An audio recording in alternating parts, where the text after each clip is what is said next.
Hey up YouTube, Pastor Gold here.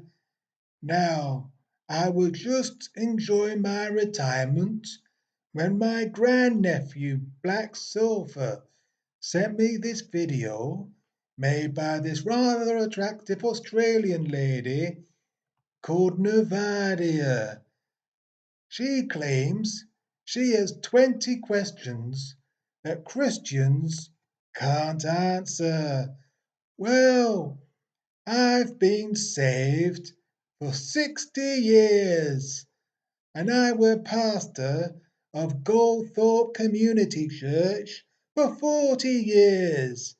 So, if anyone can answer these questions, I can. So let's give it a go. I'm going to ask some questions for Christians. I got some help from my Twitter followers because, hey, they need some questions answered too. However, just like so many lists of questions that are aimed at atheists, I honestly don't think Christians can answer these. Number 1, do you think God made Earth twice in 6 days? In Genesis, the creation sequence is described twice and the order is different in both accounts. Does that mean that the Earth was made twice? Don't be ridiculous. Of course, Earth wasn't made twice. That's an easy question to answer. It's obvious when you think about it. Chapter 1 was written from God's point of view, and we see a broad picture of how the universe was created.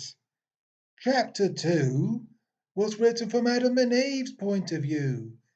It's just written from a different perspective, that's all. Number 2, if Jesus is God and God is perfect, was Jesus really saying, I want to throw stones at that woman in John 8:7? Of course not. He only said that to show hypocrisy of Pharisees. Everybody knows that. And besides, you atheists believe that part of Bible was added later by church. You can't have it both ways, you know.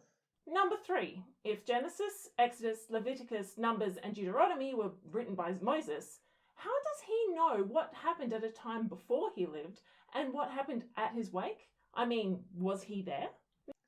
Of course he wasn't there, you daft ape. Everybody knows that Joshua wrote Deuteronomy 34 onwards, and of course he made stuff up. He didn't want Moses' grave to become a place of idol worship. Everybody knows that. Number 4, if Jesus was such a good guy, why was he so against people earning money? Where did you get that from? Of course, Jesus wasn't against people earning money.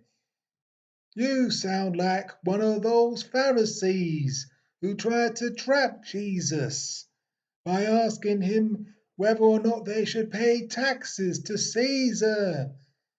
Did he not say, give to Caesar what belongs to Caesar? How could people pay taxes if they weren't earning money?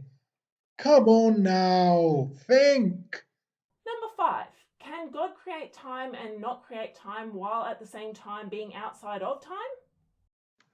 Oh, give over.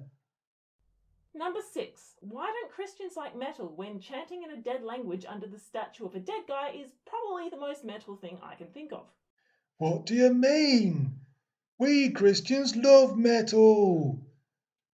We use metal all the time. We love the stuff. I remember my old man used to swear by Sheffield steel. He would only ever buy cutlery made by Sheffield steel. He used to say, a Sheffield steel fork in May keeps you happy and gay. Number 7, they say that Jesus could walk on water. That's brilliant, but wouldn't that be a problem if he needed to go under the water to save a drowning man? Wouldn't it be better for him to be a really strong swimmer? Oh, for goodness sake! Jesus only walked on water a couple of times.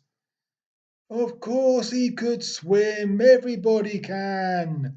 Number 8. What is the Krebs cycle? I mean, it's been explained to me 700 times, but it still does not make sense. And if I can't understand it, I doubt any Christian could. Oh, give over. What has Krebs cycle got to do with God or Jesus? For goodness sake. Why are men? Why are men what, you daft cow? That's not even a complete sentence. Number 10. When Jesus turned water into wine, did God heal the inebriated? God didn't need to heal the inebriated. There's no drunkenness in Bible. When Jesus turned water into wine, it was non-alcoholic wine, because everybody knows alcohol is of devil. Everybody knows that. Number 11. If you are a Christian, then why do you deny the existence of Thanatos? What kind of question is that? Thanatos isn't real, you daft apeth. Number 12. If you really are a Christian, explain why is it that fig trees change when a child eats an apple and dances the tango? Oh, give over. What has that got to do with anything? Number 13. If God loved the world so much, why did he make cheese so delicious and then create some people with lactose intolerance? That's easy. Do you think Adam and Eve were lactose intolerant? Of course they weren't. But they had to go and ruin it all, didn't they? They ruined everything by eating forbidden fruits. Then sickness came into the world because of sin. Didn't they teach you anything at Sunday school, Nervardia? Number 14. If God exists, why does my foot itch? Oh, for goodness sake! What's that got to do with God? You're just being silly now. Number 15. Why does bacon taste so good if ham is supposed to be cursed? Don't be stupid, woman. It's Ham the person who was cursed, not Ham from the pig. And besides, Jesus made all foods clean in New Testament, didn't he? So now Christians can eat any food they want, including bacon. Number 16. We have paternity tests, but not maternity tests. This seems so unfair, but also irrelevant. The real question is, why does no one test the delivery stalk? Oh, give over. What a daft question.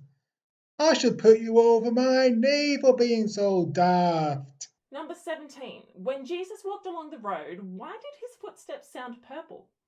That's easy. In those days, purple was colour of royalty, wasn't it? And Jesus was King of Jews. So of course his footsteps were going to sound purple. What other colour were they going to sound like? Number 18. If bishops come from priests, then why do we still have priests? Oh, give over.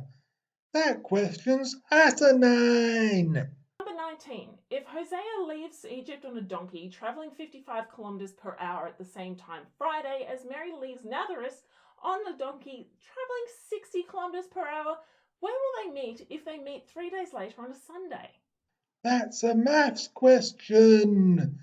What has maths got to do with God? Number 20. If you took 100 billion neutrinos, divided that by pi, and then multiplied by the Schwarzschild radius of Saturn, then divided it by 643, how long would you be? I'm gonna pray for you, Nervardia. You're clearly not right in head, are you? Well, I've answered all your questions. Well, most of them. So now I hope you'll give your life to Jesus Christ and make him your Lord and Saviour. If you've liked this video, give me a thumbs up.